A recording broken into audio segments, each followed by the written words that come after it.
Oral question. The honourable member, the honourable leader of the opposition.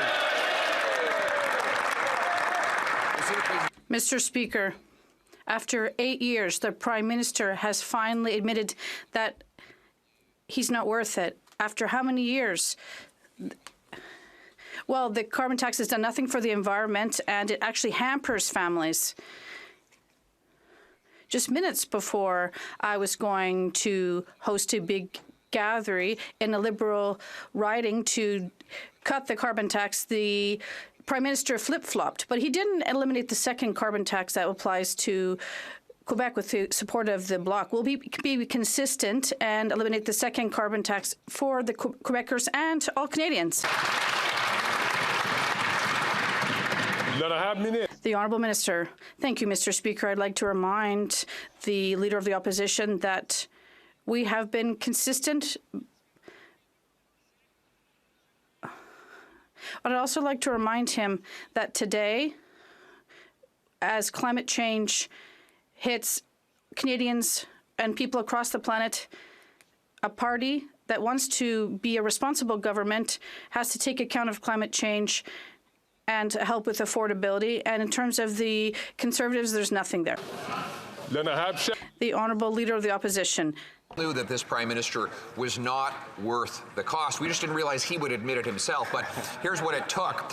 I was moments away from holding a massive 1,000-person rally of common sense Nova Scotians to axe the tax. The Prime Minister heard the news. He was huddled up in a ball in the fetal position, sweating bullets as Liberal MPs pounded on his office door asking for some relief. But only some relief came, Mr. Speaker, not for everyone everywhere. Will I need to hold massive axe the tax rallies in every Liberal riding to finally do away with it?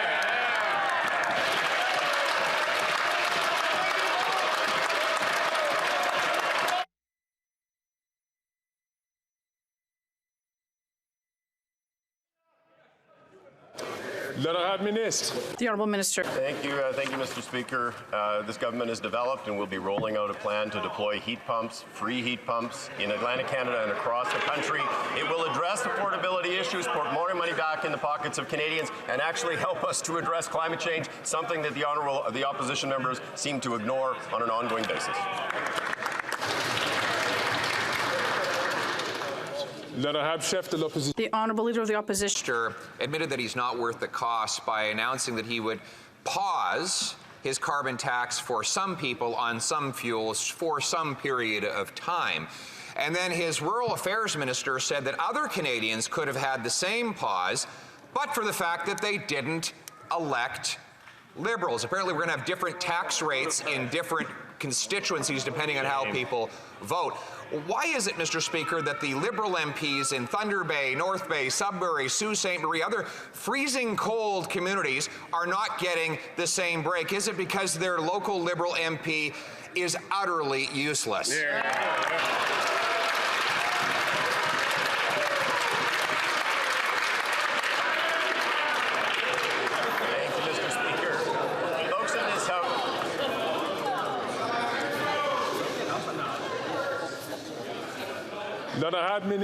The Honourable Minister.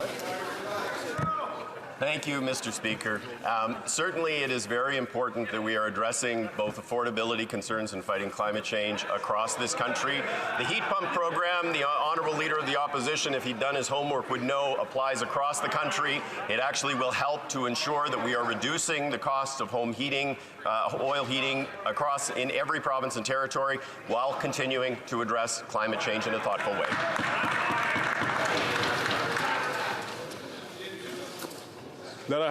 The Honourable Leader of the Opposition. That is hot air in cold weather. Just today, the snow started falling in cold Ottawa.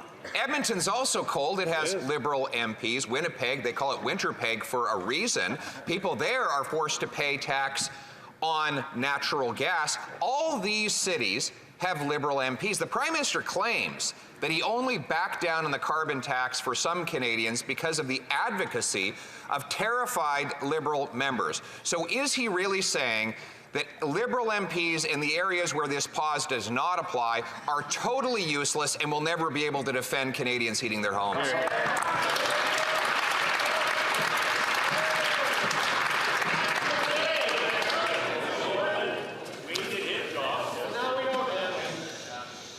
Then I have Minister. The Honourable Minister. Thank you, Mr. Speaker. Mr. Speaker, the Leader of the Opposition knows that Canadians who live in jurisdictions where the price on pollution applies get over $1,000 a year from the Government of Canada to fight climate change.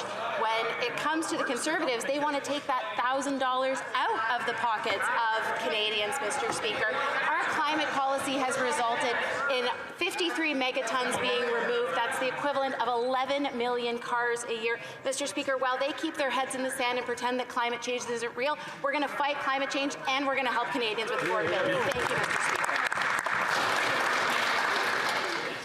Then I have The Honourable Leader of the Opposition. Federal Affairs Minister says that if Canadians want a pause from the carbon tax, they need to elect a local Liberal MP. She's got it exactly wrong. What they need to do is elect a common-sense Conservative government that will axe the tax entirely. This is not only hurting the pocketbook of Canadians or forcing seniors to choose between eating and heating. Now, Saskatchewan, Alberta, BC, and Ontario are asking for similar breaks. In fact, the Saskatchewan government is refusing to collect the tax on the utility. Does the Prime Minister realize that he is not only bankrupting Canadians and leaving them in the cold, he's actually dividing our country?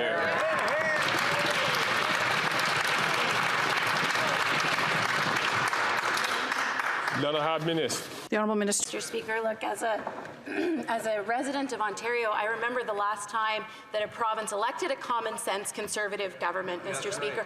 Look what they did to education. Look how they gutted healthcare. Look what happened with Walkerton, Mr. Speaker. We know as Canadians what happens when you elect common-sense Conservatives. They gut programs, they hurt Canadians, and they're certainly not there when it comes to fighting climate change or supporting Canadians. Thank you, Mr. Speaker.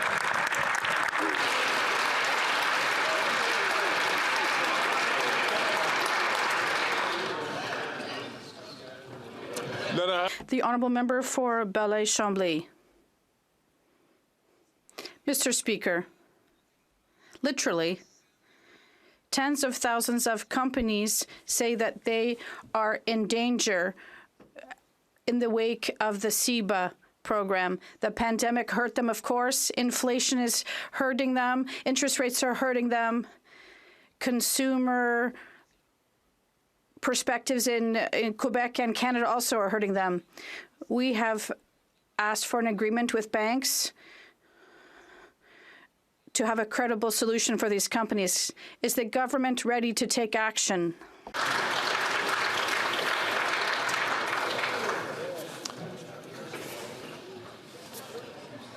Then I have The Honourable Minister. Monsieur Mr. Speaker, our government and all we're listening to small companies. Small businesses have asked for our help, and that is why our government has extended the deadline for CEBA until January 18th, 2024. We also announced for extension of 1 year for reimbursement until the end of 2026. Our government is always there for small businesses. Député de Belleuil. The Honourable Member for Belleuil-Chambly.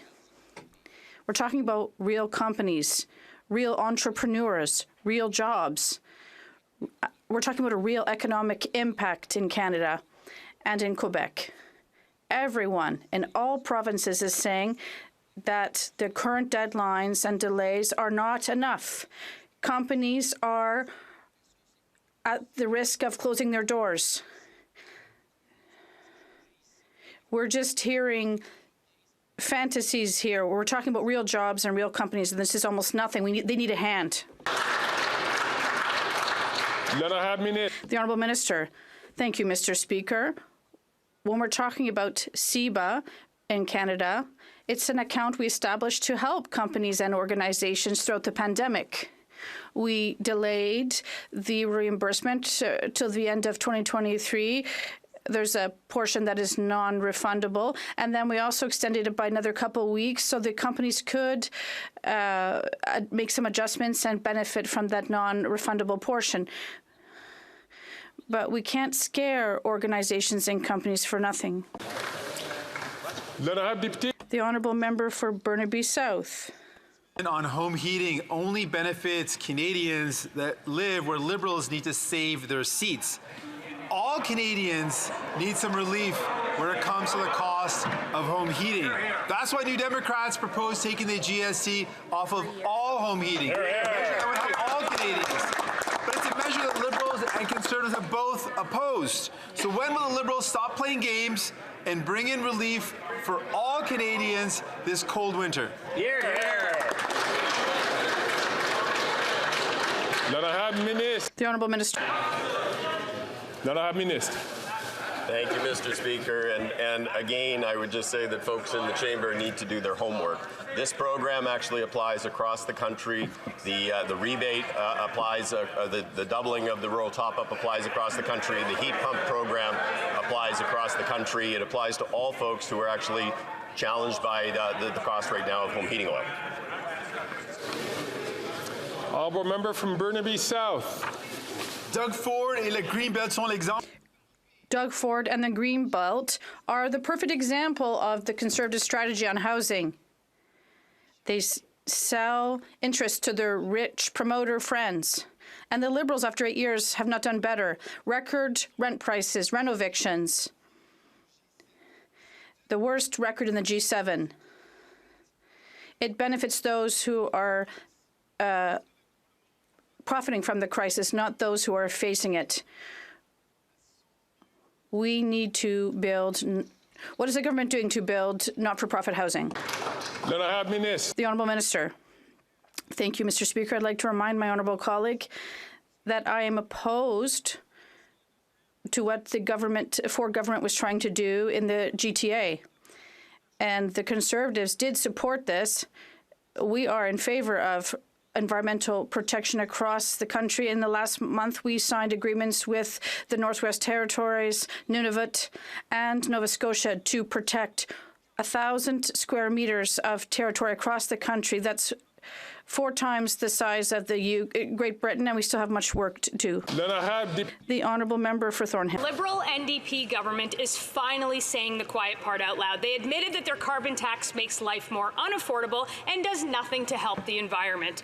But only certain people get relief. Those who happen to live in places where Liberal polling numbers are the worst. Everyone else gets told that their vote doesn't matter and that they don't care. If the Liberals can take the carbon tax off for some Canadians, why can't they take it off for all Canadians?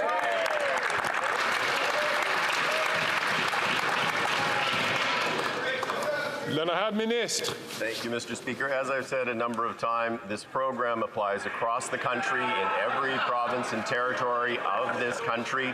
We have developed a solution with respect to home heating oil that will put more money back into the pockets of Canadians. It will continue to fight and reduce emissions. It will address both the climate issue and challenges with respect to affordability. The honourable member from Thornhill. The minister can rely on his prepared talking points all he wants, but that wasn't quite how the Minister for Rural Economic Development spun it yesterday. She told Canadians that if they wanted to be exempted from Liberal carbon taxes, they had to, wait for it, vote Liberal. My neighbours in the GTA have a question then for the minister. They have 24 Liberal MPs in Toronto, 11 in Peel, 7 in York, 10 of them are cabinet ministers. If this is the largest concentration of Liberal ridings in Canada, then why are they still paying a carbon tax?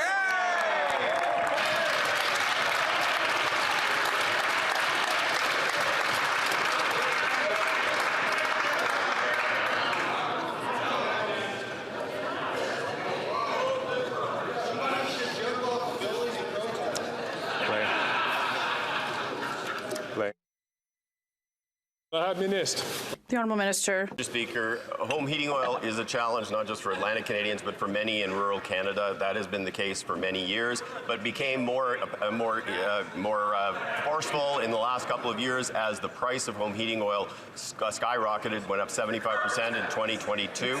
What I would say is we've come up with a solution that actually will enable Canadians to do the right thing with respect to fighting climate change. Will actually put more money in their pockets. It is a good solution for the climate. It is a good solution for the affordability of Canadians in Atlantic Canada and everywhere across this country. Le honorable député de The honourable member for Dufferin. Has finally admitted the carbon tax makes heating your home more expensive, and he's pausing the carbon tax in Atlantic Canada. And we know why, because the Minister for Long Range Mountains said Atlantic MPs forced the Prime Minister to do it. So actually what the Prime Minister is saying after 8 years is that if you're a Liberal MP from Brampton, Toronto, Mississauga, or Thunder Bay, your voice doesn't matter at all. You can't have any change. They are effectively useless. So will the Prime Minister stop playing politics with the carbon tax and just axe it? Here, here.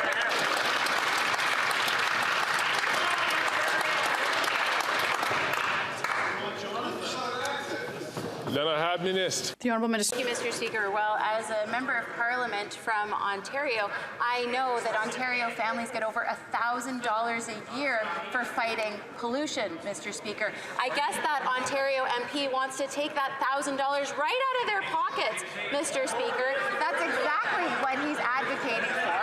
Instead, our government is committed to making sure that we help Canadians not just fight pollution, not just fight climate change, but also deal with affordability. Thank you, Mr. Speaker.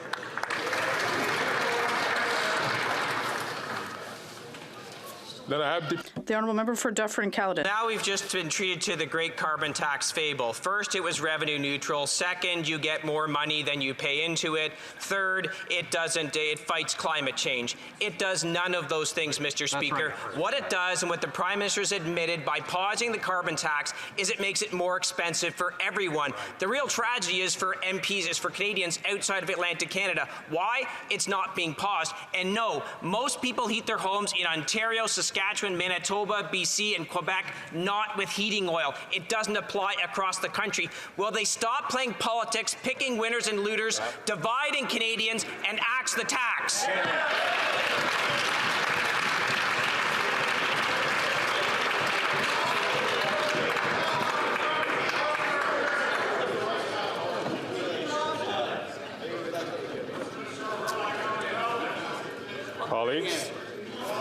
Colleagues, le honorable ministre. The honourable minister. Thank you, Mr. Speaker. I would like to correct a record. When we came into power in 2015, projections in emission growth in Canada were going that in 2030 we would be 80 million tons above our 2005 levels. We took that out of the atmosphere, Mr. Speaker, and we've reduced emissions by another 50 million tons. That's the equivalent of removing from our roads more than 20 million vehicles, Mr. Speaker. That's one of the things that we've done in the last 8 years. We've done so many more things to fight climate change. We have the best record of all G7 countries, something that never happened, not once, under the Conservative Party for 10 years, Mr. Speaker. Avant que je... Before I give the floor to the honourable member, I'd just like to encourage all members to wait your turn to speak until you're recognized by the chair. The honourable member for Charlebourg-en-Saint-Charles. Mr. Speaker, last Thursday, the Prime Minister looked at the polls and panicked. And what did he do? He paused the carbon tax in Atlantic Canada. And yesterday, his Environment Minister said in an interview that he wasn't even prepared to help Canadians in his own province. And this is humiliating for Quebecers who also pay the carbon tax. Quebecers also have to eat and pay for gas. Will the Prime Minister announce the complete, not just temporary, withdrawal of the second carbon tax that applies to Quebec? Le honorable ministre. The Honourable Minister. Mr. Speaker, I would ask my honourable colleague to go back and listen to the show on Radio Canada, and I'm happy he does listen to it because we do fund CBC and Radio Canada. But what I said was that all the measures that we have put in place in terms of dental care, daycares, and the fight against climate change are all measures that the Conservative Party of Canada is opposed. The honourable member for Charlebourg-en-Saint-Charles. Like the tax, I didn't just listen to the show once, twice, but 3 times, and that's wrong. The minister even said that as long as he will be Minister of the Environment, he will not make any other modifications to the tax in Canada. He confirmed that there will be no changes as he's in place. So what is the Prime Minister going to do with that? But right now, the Bloc is supporting the carbon tax, and they say it doesn't apply to Quebec. And at the same time, they want to radically increase it. At the end of the day, what is this government doing? L'honorable ministre. The Honourable Minister. Thank you, Mr. Speaker. I think if he listened to the show once, twice, or three times, he would have practiced this question once, twice, or three times. Yes, there is a carbon price in place across the country. And yes, we make sure that there will be a mechanism that will be fair for all Canadians, and we support Canadians in the fight against climate change, and also in terms of affordability. The Honourable Member for Salaberry-sur-Roi. Mr. Speaker, the federal government cannot let 250,000 companies go bankrupt without trying to save them. Everyone is asking it to defer repayment of CEBA loans for another year without loss of the subsidy. All the premiers of Quebec and the provinces, the National Assembly of Quebec is unanimous, as is the Fédération de l'Entreprise Indépendante and the Restaurant Association. It's unanimous. Federal inaction is leading us toward a wave of bankruptcies. When will the government finally offer SMEs an adequate deferral of repayment?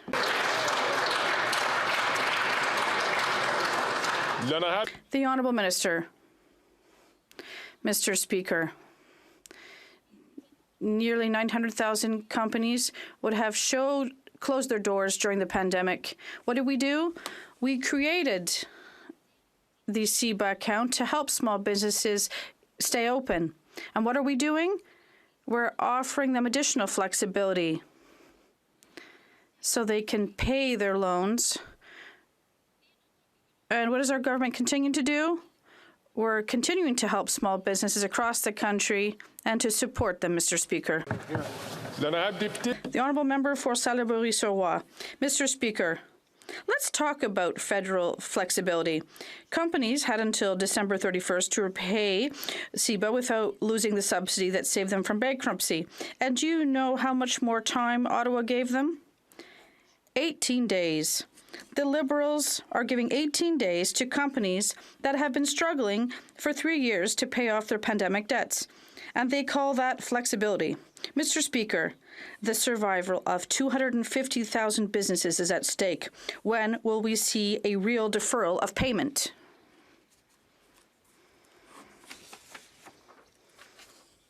The Honourable Minister. Thank you, Mr. Speaker.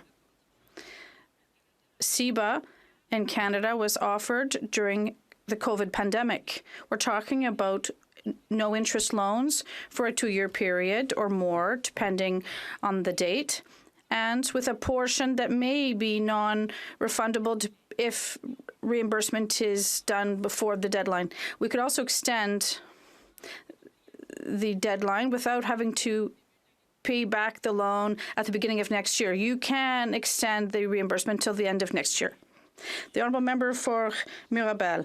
Mr. Speaker, it's not true that the government is flexible. It's not true either that it's financially responsible. If it were, it would do everything to avoid the bankruptcy of 250,000 companies. If it were responsible, it would understand that companies pay back faster when they're staying alive rather than going bankrupt. And if it were responsible, they'd know that the employees of these companies are far more profitable on the job than on EI.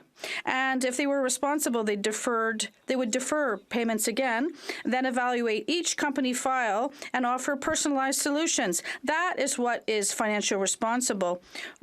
Can they give it a try? The Honourable Minister.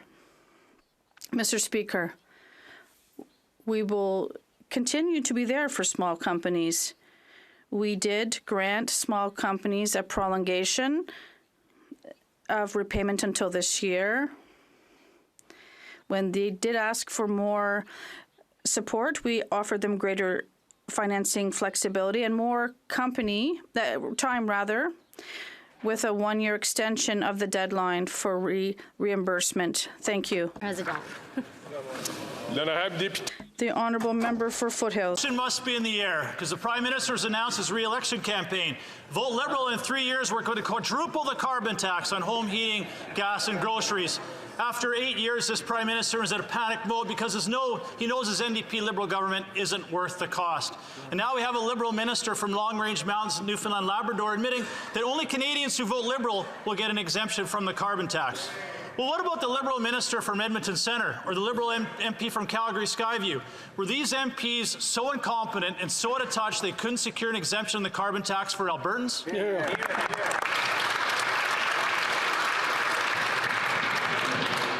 L'honorable ministre. The honourable minister. We know that carbon pricing works. It both reduces emissions and puts more money in the pockets of middle-class families. We made a decision to attack a highly polluting source of fuel, home heating oil, in a different way so we can get rid of it faster. Mr. Speaker, we're doing this by making a record investment in heat pump technology, which is not only going to reduce emissions at a household level, it's going to save families thousands of dollars every year. This is sensible policy. It's good for the environment, it's good for the economy, and it's good for the households, not just in my riding, but right across the country. Hear, hear.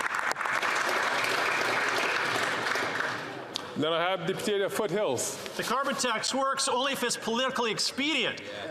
The Prime Minister's carbon tax exemption doesn't help 97% of Canadians who are already struggling to put food on the table and heat their homes. Now we have a Liberal minister from Newfoundland, Labrador, telling Albertans that the only reason you're not getting an exemption is you didn't vote Liberal. Wow. So is the Liberal minister from Edmonton Centre and the Calgary Liberal MP from Skyview not defending Alberta families? Were they not defending their own 81% of their constituents who rely on natural gas to heat their homes will not get a carbon tax exemption? Will these Liberal MPs from Alberta stand in this House, defend their constituents, and admit their Prime Minister is not worth the cost?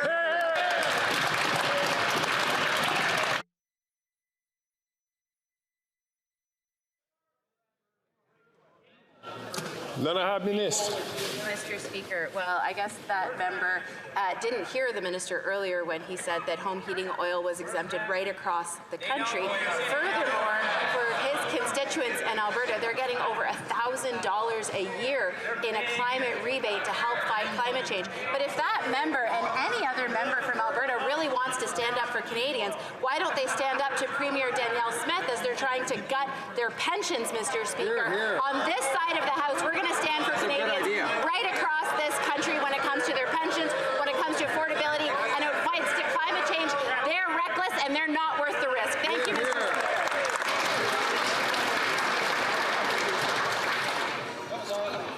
Really, I would seek the cooperation of all members, please, to keep your comments so that the Speaker can hear the questions, but also so that the person who would ask the questions can certainly hear the response. The honourable member from Peace River, Prince George, Northern Rockies. Thank you, Mr. Speaker. After 8 years, this desperate Prime Minister in total freefall finally admitted that his carbon tax is punishing Canadians. The Prime Minister also announced in his re-election platform that to vote Liberal in Yukon means quadrupling the carbon tax on home heating. And this weekend, the minister from Newfoundland admitted the exemption didn't apply to all Canadians across the country, including all Yukoners. My question is for the Liberal Member of Parliament for Yukon. Will he step up and stand up to this Prime Minister and demand that the carbon tax be permanently removed for all Yukoners?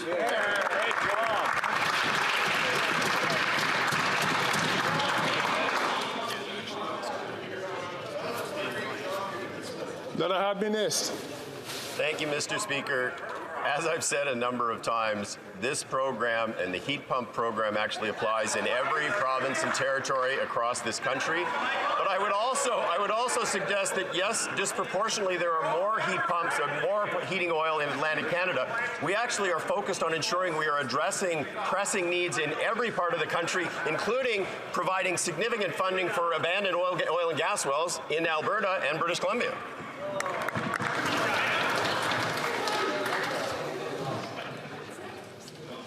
L'honorable député de Skeena, Bulkley Valley.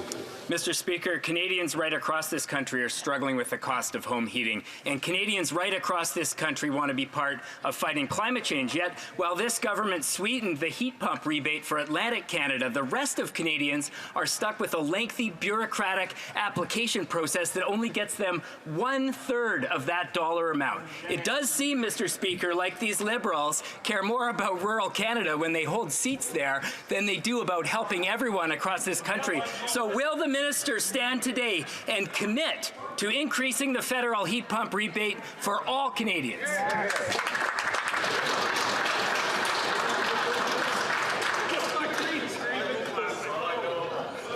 L'honorable ministre.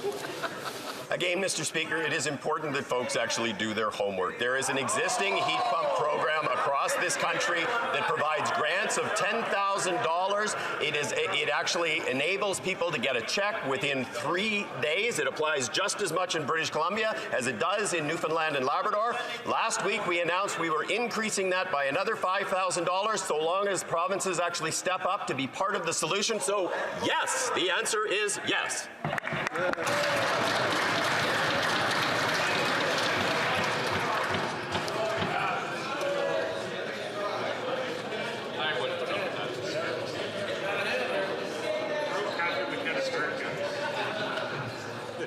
L'honorable député de Port Moody, Coquitlam. Mr. Speaker, today Air Canada announced obscene quarterly profits of $1.2 billion. At the same time, another passenger was forced to drag themselves off an Air Canada flight because the necessary wheelchair and staff weren't in place. It's degrading and a violation of human rights. Under the Liberals' watch, Air Canada has been allowed to mistreat Canadians while making billions in profits. When is the minister going to do their job and make sure travelers with disabilities never face discrimination again? L'honorable ministre des Transports. Mr. Speaker, I was horrified to learn how Rodney Hodgins was treated by Air Canada. Like every Canadian, Mr. Hodgins deserves to be treated with dignity and with respect. My office called Air Canada, they're investigating, and Air Canada apologized to Mr. Hodgins. That's the very, very least they can do. Persons with disabilities deserve equal rights and access when traveling. Canadians expect Air Canada to do better, much, much better. L'honorable député de Saint-Léonard, Saint-Michel. Mr. Speaker, last week members of this House voted on my private member's bill C-252, which aims to prohibit the marketing of unhealthy foods and beverages to children aged 13 and under. While the Bloc and the NDP voted in favor of this initiative to protect the health of children, the Conservatives voted against it, once again demonstrating that the health of Canadians is always their last priority. To the Minister of Health, can you please speak to the importance of the Child Health Protection Act? L'honorable ministre de la Santé. Thank you, Mr. Speaker. I want to thank the member for Saint-Michel for championing children's health. And, you know, when we take a look at the absolute unfortunate tsunami of chronic disease and illness that is coming as a result of childhood nutrition not being where it needs to be, we know one of those leading problems is advertisers going after children to push, unfortunately, unhealthy products. They're going to have injurious effects on their health. I'm so proud of this House that we took action. I'm so proud of this member for introducing this private member's bill. I'm utterly confounded as to why the Conservatives would stand against it. It's imperative we do everything we can for children's health.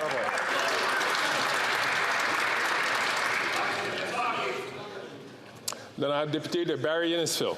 An obvious, desperate Prime Minister admitted his carbon tax is punishing Canadians and making life unaffordable. After 8 years, he finally proved to himself last Thursday that he's not worth the cost. And his only strategy at this point is not about climate, it's about protecting his Liberal MPs. In Sudbury Nickel Belt, 55% of homes are heated by natural gas, yet for these struggling Canadians, they get no exemption from heating their homes. Now, the Leader of the Opposition has proposed to axe the tax in all forms of home heating for every Canadian. Will the Prime Minister agree with that?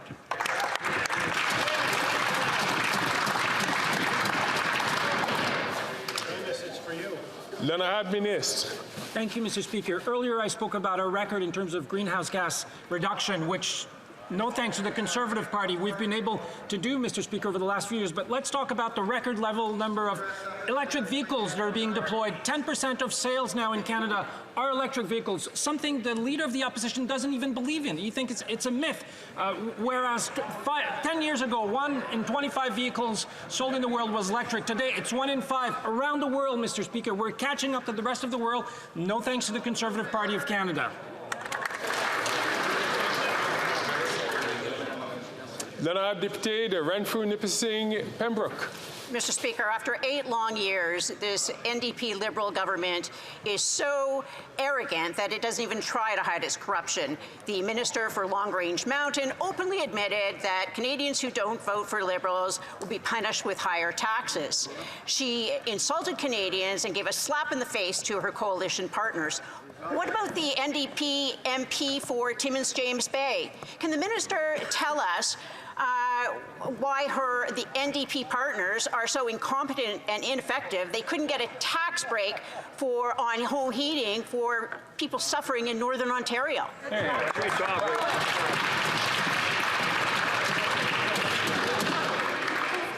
L'honorable ministre. Thank you, Mr. Speaker. It is important to address affordability. That is exactly what we are doing with the heat pump program to ensure that people are actually saving money. It's also important that we actually are fighting climate change in a thoughtful and substantive way. I do find this question a little bit odd coming from the only member in the House of Commons who voted against the Paris Agreement.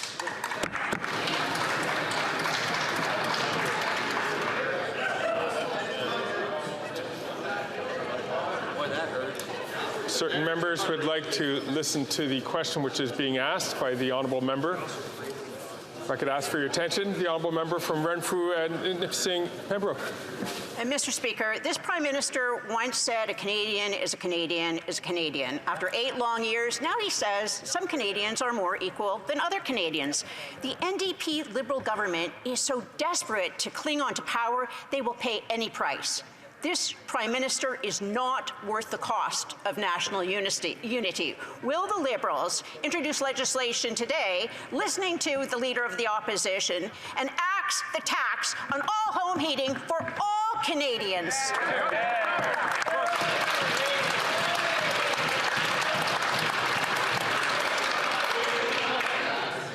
The Honourable Minister. Thank you, Mr. Speaker. I'm not sure how many times I need to repeat in this House that the program applies to all Canadians, all provinces and territories across the country. We are addressing a particularly acute issue with respect to home heating. Most folks in this chamber should be aware that this has been an issue for a number of years. We are doing that by accelerating the deployment of heat pumps that will save people money and will continue to help us to address climate change. That is a responsible, thoughtful way to approach public policy. The honourable member from Dauphin Swan River, Neepawa. Mr. Speaker, after 8 years, this Prime Minister is not worth the cost. The Prime Minister finally admitted that his carbon tax is unaffordable for Canadians. But instead of removing the carbon tax for all Canadians, the Prime Minister chose to further divide this country by only helping those who voted for him. The Liberals are saying the Manitobans didn't deserve the tax relief because they didn't vote Liberal. Unfortunately, Manitoba elected 4 Liberals. Why did the Manitoba Liberal minister from St. Boniface, St. Vital fail to get a carbon tax exemption on home heating for Manitoba?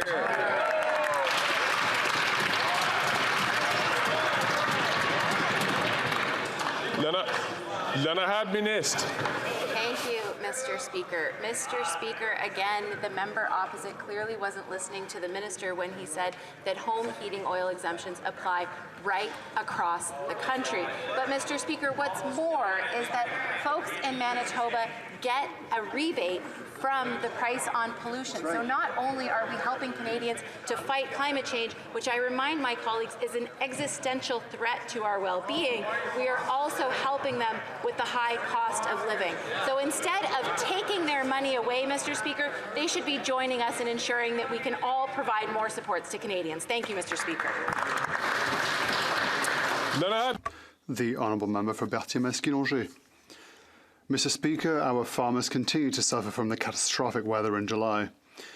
In a survey, the UPA revealed that the rains had ravaged no less than 60% of Quebec's market garden acreage. Respondents lost a third of their turnover in the midst of an inflation crisis. Worse still, more than half of producers believe that this damage will also have an impact on the harvest of 2024.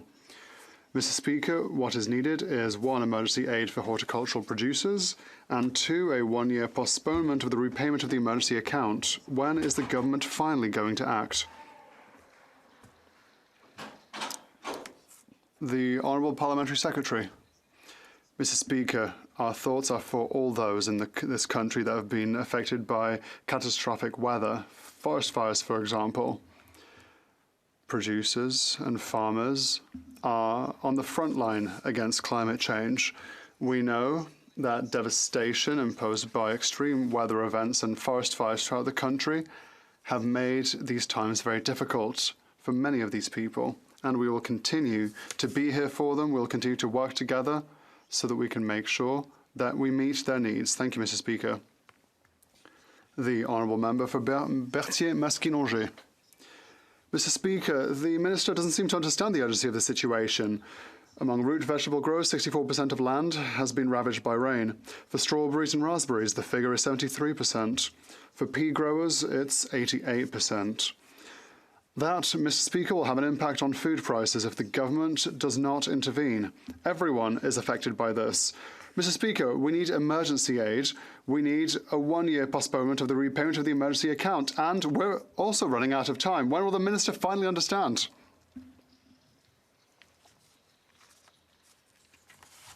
The Honourable Minister. Thank you, Mr. Speaker. I would like to remind my colleague that we unveiled our first national strategy to fight climate change, a strategy that was positively sanctioned by government officers. Said it was brave and courageous. We are working with farmers and producers and other partners, provinces, territories and municipalities, for example, to prepare Canada and its population and its businesses to face climate change. Thank you, Mr. Speaker. The Honourable Member for Bellechasse-les-Échemins-Lévis. Mr. Speaker, Quebec has been hit by the second carbon tax, and the consequences for the lives of our fellow citizens are catastrophic. Our food banks are overwhelmed, like Frigo Plein, Le Grenier, and L'Essentiel in my riding. 1 in 10 people use food counters and food banks. After 8 years of this government, helped by the Bloc Québécois, nothing works anymore. It costs a lot to vote Bloc. Friday's announcement by the Prime Minister is not enough. He must abolish all taxes everywhere. When will the Prime Minister finally announce his complete withdrawal of this carbon tax?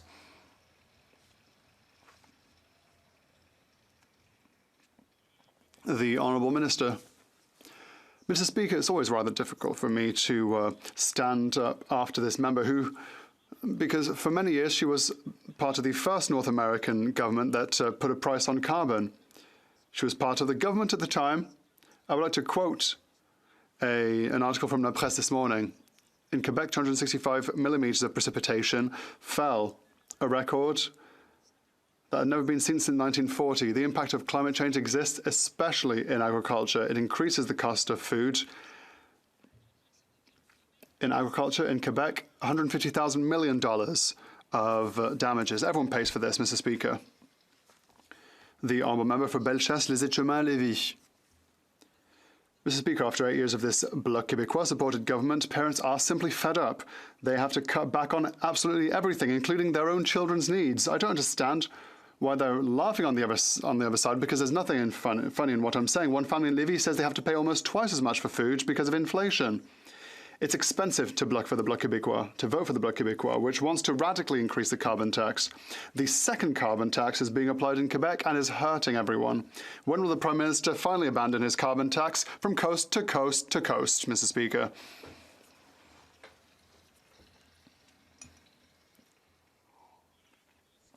The Honourable Minister. Mr. Speaker, I find it hard to follow the logic of my Conservative colleague because she was there at the time when carbon pricing was initiated. She voted for it. She was part of the cabinet. So my question to my colleague is, does she just change her mind every time she changes leader or every time she changes party?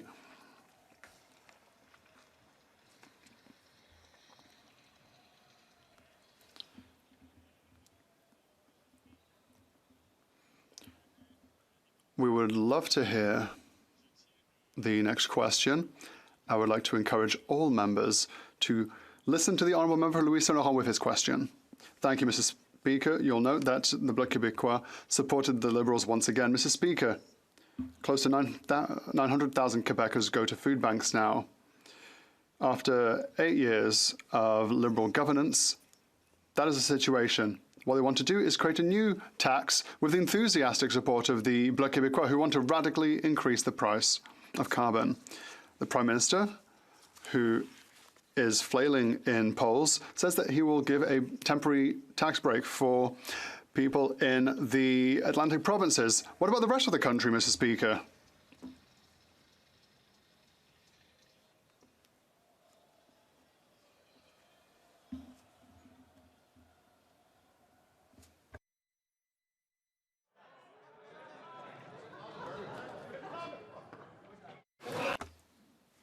The Honourable Minister.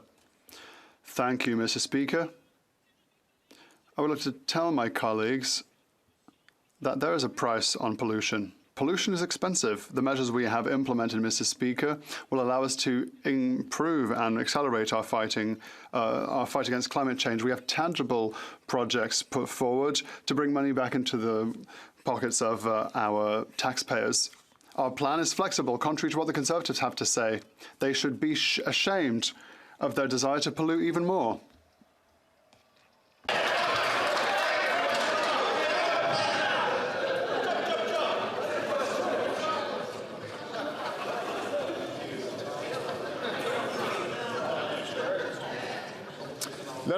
The Honourable Member for Pontiac. Thank you, Mr. Speaker. Before becoming a Member of Parliament, I had the opportunity to travel to several countries without a functioning tax system.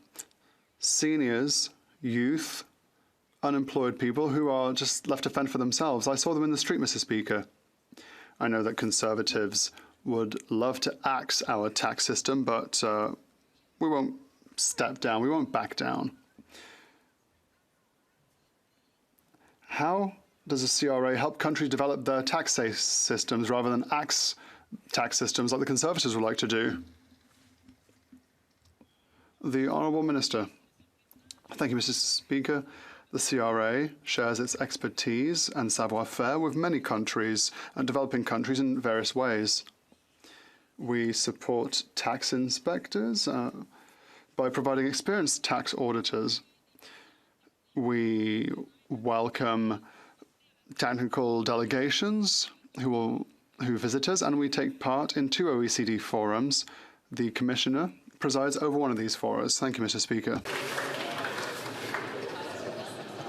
L'honorable député de South Shore St. Margaret's. After 8 years, the plummeting, panicking Prime Minister admitted his carbon tax is punishing Canadians and making life more unaffordable. Liberals just announced their re-election platform, Vote Liberal, and quadruple the carbon tax on home heating oil after the next election. The Liberal minister from Newfoundland admitted this exemption wasn't granted to Canadians across the country because they don't vote Liberal. Rum bottle politics is back. When will the Prime Minister stop with the Band-Aids and cure the problem he caused and axe the carbon tax? Hear, hear.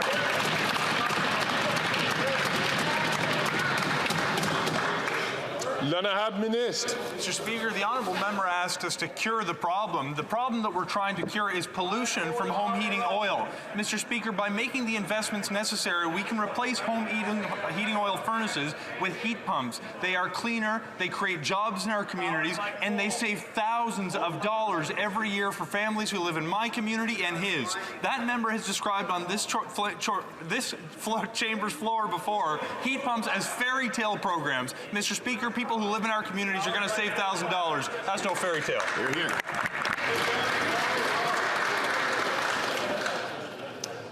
L'honorable député de South Shore St. Margaret's. Well, heat pumps increase the coal demanded for electricity in Nova Scotia, but NDP Liberals have brought back that rum bottle politics. Vote Liberal, get a free quart of rum, or vote and get a free heat pump.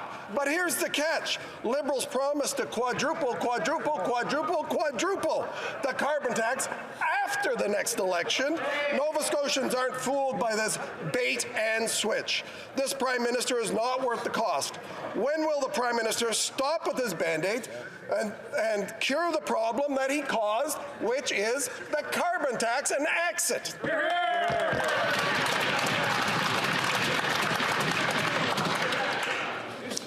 L'honorable ministre. Mr. Speaker, with great respect to my honourable colleague, I think he has missed the point of this program entirely. He's concerned that people will pay a higher price after the pause has ended and the price comes back into effect. If people install a heat pump, they won't pay it at all, and that is the point. Mr. Speaker, we are making the investments necessary so people can replace a more polluting system with a less polluting system. And since he's mentioned coal, we're working to eliminate that from the grid in Nova Scotia too, which is going to help people in both of our communities. L'honorable député de Coast of Bays Central, Notre-Dame. Thank you, Mr. Speaker. Folks back home are wondering how much tax they'll pay if they vote Liberal in the next election. The Liberal MP for Long Range suggested that they want to be a government that listens to the concerns of Liberal ridings. Her and her costly colleagues voted 24 times to increase the carbon tax to 61 cents per litre. After 8 years, this NDP Liberal government and this Prime Minister is not worth the cost. Will they stop the mass confusion and tell Atlantic Canadians how much carbon tax they'll pay if they vote Liberal in the next election?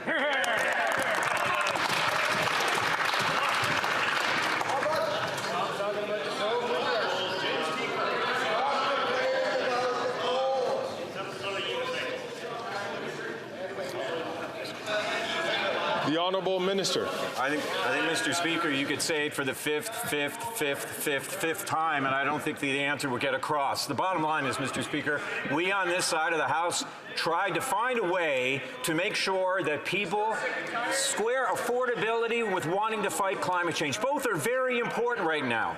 Both are very important to people in Atlantic Canada, very important in my constituency. And I think that we have found a way to do that, Mr. Speaker. Thank you.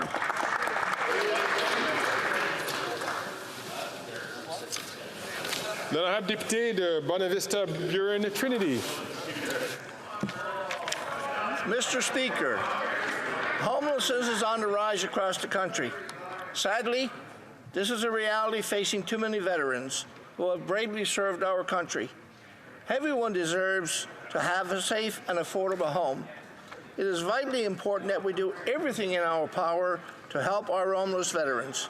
Can the Minister of Veterans Affairs tell us what action the government is taking on this crucial issue? Thank you, Mr. Speaker. The Honourable Minister. Thank you, Mr. Speaker. Mr. Speaker, I first of all want to thank my friend and colleague for this very important question. The health and safety and well-being of our veterans is my top priority.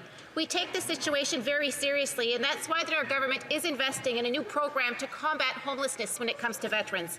This program will provide rent supplements, support services, as well as important research to really determine what the reasons why veterans are homeless.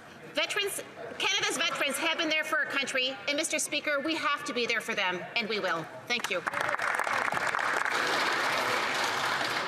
The Honourable Member from Edmonton Strathcona. Mr. Speaker, as grocery prices continue to be sky high, 1,500 students, faculty, staff, and alumni are relying on the campus food bank every week at the University of Alberta. The demand has quadrupled over the past 2 years. The Liberals are nicely asking CEOs to lower the prices, and that obviously isn't working. The Conservatives are fine with those CEOs getting richer while students and workers are forced to turn to food banks. Why won't the Liberals tackle corporate greed so that students and workers can afford to eat? Or does this government only believe Canadians who vote for them deserve to eat? L'honorable secrétaire parlementaire. Thank you, Mr. Speaker. We know that at a time when Canadians are struggling with affordability, that food prices are too high, and that's what we've heard right across this country. That's why our government called the 5 largest grocery chain CEOs to Ottawa and worked with them to create action plans that they're implementing to lower and stabilize food prices for Canadians. This is important work. We're tracking their progress, and we'll have more to report soon, Mr. Speaker. Thank you. The Honourable Member for Richmond Athabasca. Mr. Speaker, every time we ask questions about the Governor-General's indecent spending, the government gets a little offended. They pay lip service, but nothing is done to change the culture of this institution. The Governor-General spends thousands on meals, alcoholic beverages, luxury hotels, trips, cleaning services, just to name a few. Imagine on a single plane trip, she even spent nearly $1,000 on slices of lime and lemon. You couldn't make this up. So I repeat my question to the government. Does the government intend to cut its $33 million budget because clearly it doesn't seem to be able to manage taxpayers' money seriously and responsibly? The Honourable Minister. Mr. Speaker, the Governor-General does important work for Canada here and throughout the world. And of course, we expect all public office holders to spend every dollar with respect, with rigour, and in a conscientious way, respecting all Canadians. Thank you, Mr. Speaker. Et malheureusement, ça nous mène à la fin du... Unfortunately, that concludes and brings us to the end of our question period. I see that we have a few points of order. The member for Regina Capel has the floor. Government's massive and embarrassing about-face last week. I would like to seek unanimous consent for the following motion. That in order to support all Canadians struggling with the cost of living, particularly with winter fast. So, I hate to interrupt the honourable member from Regina Capel. Unfortunately, I'm hearing no's already, which are being offered.